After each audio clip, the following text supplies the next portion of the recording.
আশঙ্কা সত্যি করে ষষ্ঠ দফার ভোটের মধ্যেই ধেয়ে আসছে ঘূর্ণিঝড় রেমাল।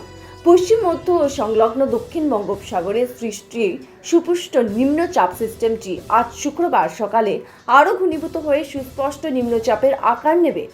সমুদ্রের ওপরে অবস্থান করে ক্রমশ তা শক্তি বাড়িয়ে আগামীকাল শনিবার 25 তারিখ সকালে পূর্ব মধ্য বঙ্গোপসাগরে তা ঘূর্ণিঝড়ে পরিণত হবে।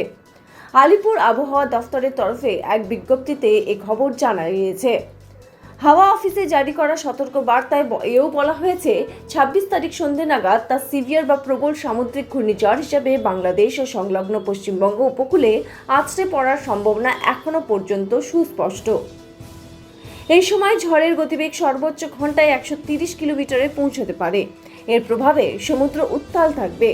উপকূলবর্তী জেলাগুলিতেও আজ থেকেই শুরু হয়ে যাবে ভারী বৃষ্টি।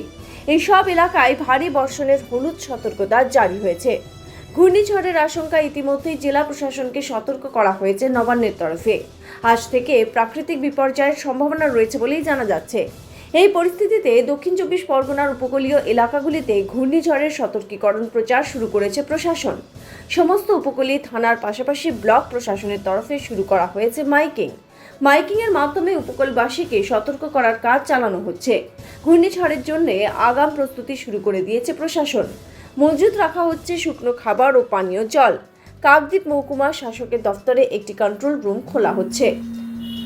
সমুদ্র উত্তাল থাকায় মৎস্যজীবীদের 27 তারিখ সকাল পর্যন্ত সমুদ্রে না যাওয়ার পরামর্শ দেওয়া হয়েছে। পুরো পরিস্থিতির দিকে নজর রেখেছে জেলা প্রশাসন। Bureau report. আবহাওয়া দপ্তরের রিপোর্ট অনুযায়ী বঙ্গোপসাগরে রেমাল নামক এক ঘূর্ণিঝড়ের আশঙ্কা রয়েছে। তাই উপকূলবর্তী জনগণকে জানানো যায় যে আপনারা গভীর সমুদ্রে কেউ নেমে স্নান করবেন না, আপনারা উপরের দিকে থাকুন। এবং মৎস্যজীবীদেরও জানানো যায় যে আপনারা কেউ গভীর সমুদ্রে গিয়ে মাছ ধরতে যাবেন না। সাগর ব্লক প্রশাসন কর্তৃক জনস্বার্থে প্রচারিত অনুযায়ী বঙ্গোপসাগরে এক গভীর ঘূর্ণিঝড়ের আশঙ্কা রয়েছে।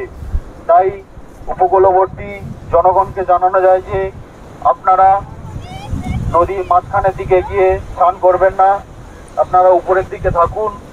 এবং মৎস্যজীবী ভাইদের উদ্দেশ্যে বিশেষ ঘোষণা, আপনারা কেউ গভীর সমুদ্রে মাছ ধরতে যাবেন না।